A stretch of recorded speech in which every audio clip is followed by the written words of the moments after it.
सभी तो हाल रोजगार में लगे रहते थे, काम नहीं करता है। आप दिन रात बैठे रहते हो, भांग घोटते रहते हो, इधर उधर भोगते रहते हो, क्या फायदा है बताओ। कुछ तो कर लिया करो, कुछ तो काम करो। दो बच्चे हो गए और बैठ के अपनी टाइम खराब कर रहे हो। बताओ कब तक हम ऐसे चलती हैं।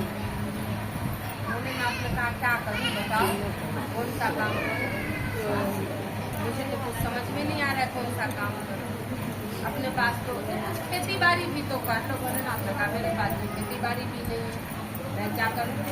न बैल है, न हल है, न खेत है, मैं क्या करूँ, कहाँ से लाऊं बताओ।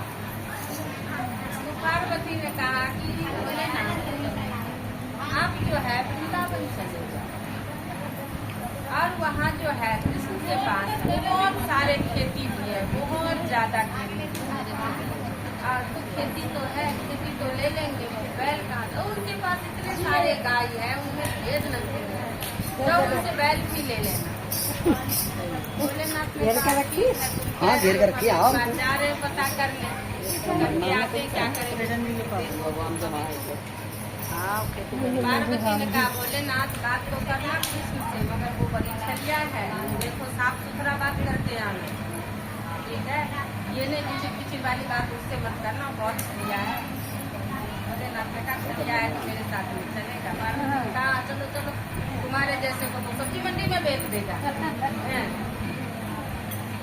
भोलेनाथ ने कहा अच्छा चलो पहले बात तो करके आने दो। भोलेनाथ पहुंचे वृंदावन।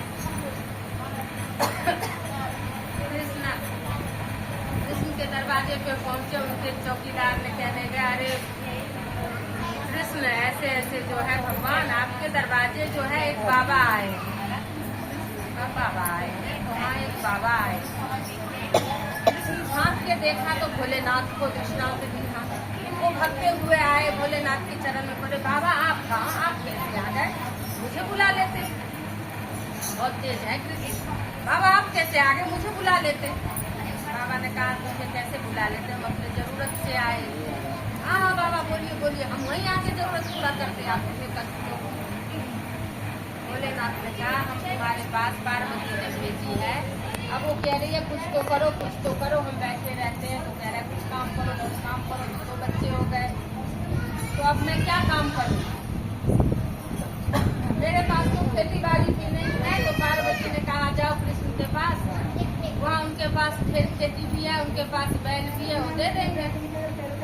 कृष्ण ने कहा ये कौन सी बड़ी बात है बाबा, लो आप जितने चाहिए उतने खेत ले लो, आप वो बैल बड़ी है ले जाओ, बैल भी ले जाओ, खेत भी मेरा ले जाओ, बैल भी ले जाओ। वो नंद बाबा की हल रख पड़ा है, हल भी ले जाओ, बाबा चलाते थे अब कौन चलाएगा, सब ले जाओ बाबा, आप करोगे वो ठीक है बाबा, ये इधर से आप सारा खेती आप करो।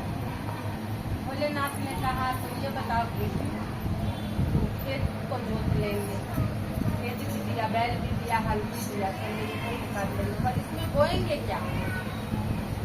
उसने कहा ये तो पार्वती माता बताएंगे, मुझे नहीं पता बाबा, आप माता से पूछिए।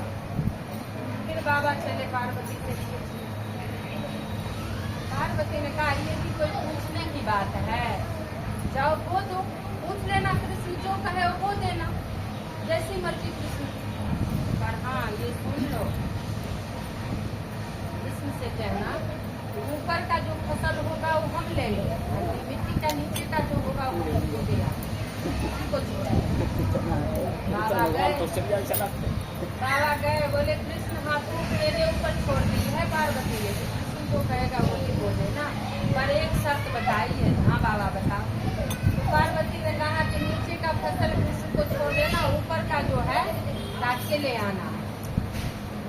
ठीक है जो मर्जी जैसी मर्जी माता को हम खुश हैं। जाओ बाबा पूरे में जो है शकरकंदी बो दे, नीचे रहेगी बाबा ने गया तो शकरकंदी नीचे रहेगी, शकरकंदी अपना वो आए ऐसा वाले मिट्टी है, हल शकरकंदी हल आलू बन गई, वहाँ पे उग गई। जब काटने की टाइम आई तो सारा ऊपर की फसल बाबा काट के नंदी पे बांध के भर भर दिए और कृष्ण अपना सारा शकरकंदी आलू अपना वो तोड़ के ले गया। जब लेके आए तो पार्वती सब चीखने लगी, हाँ ये क्या तुम खास बात ले आए हो। ये तो नंदी भी नहीं खाएगी, ये क्या करोगे बताओ? तुम्हारे दिमाग ठिकाने में है कि नहीं है बताओ भोलेनाथ, ये क्या करोगे? ये घास क्यों ले आए हो? भोलेनाथ ने कहा अरे चुप जाओ भवानी, तुमने ही तो कहा था कि ऊपर की फसल ले आना, तो ऊपर की सारी हम ला दिए, नीचे का अपना कृष्ण रखा। हे भगवान भोलेनाथ तुम भी सुनो, अब जाओ दोबारा फिर तुम खेती कर जाओ। अब ऐसा करना, नीचे का फसल आप लेना और ऊपर का फसल किसी को देना। गया वो भोलेनाथ गए वहाँ सारे में जो है समा बोआए, समा सामे की चावल होती है ना, वो सामे बोआए भोलेनाथ। अब वो सारा ऊपर की काट के उसको दे दी, नीचे वाले सारा जग उठा के ले गए। अब फिर वो पार्वती सर फोड़े कि हे भगवान क्या करूं, अभी भोलेनाथ करने वाले नहीं है, अब बताओ अब क्या करूं? भोलेनाथ ने कहा तो क्या करूं मैं? तुमने एक बार का ऊपर का फसल लेना, फिर दोबारा का नीचे का फसल लेना, जो तुम कह रहे हो हम उठा के ला रहे, अब मैं क्या करूं बताओ? तुम जाओ अब तीसरी बार जाओ खेती करके आना, ना नीचे पे लाना ना ऊपर का लाना, बीच वाला जितना हो वो उठा के लेना। पूरे में भोलेनाथ मक्का बो दिए, पूरे में मक्का बो दिए। मक्का बो के ऊपर के हिस्सा तो सारे कृष्ण को छोड़ दिया, नीचे का भी छोड़ दिया, बीच वाला जितनी उसकी हो क्या कहते हो डंठल, वो डंठल बांध के भोलेनाथ ले गए। फिर पार्वती रोने लग गई। रास्ते में भोलेनाथ से नंदी कहता गया भोलेनाथ आज तो फिर माता को सब जाएगी, बताओ तुम ये क्या कर रहे हो? इसमें कुछ है मेरे लायक भी है कि हम मेरी भी चारा निकलेगी इसमें से?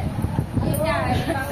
सारा जो दाना था वो तो मुझे रख दिया और ये घास भूसा लेके आप जा रहे हो, फिर आज माता तो खैर नहीं रखेगी। भोलेनाथ तो मैं क्या करूँ?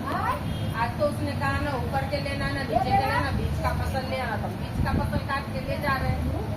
फिर गए भोलेनाथ लेके, पार्वती सर पीट ली, बोले बाबा धन्य हो, जाओ आपकी कमाई से हम हार मान गए, आप जीत गए, जाओ आप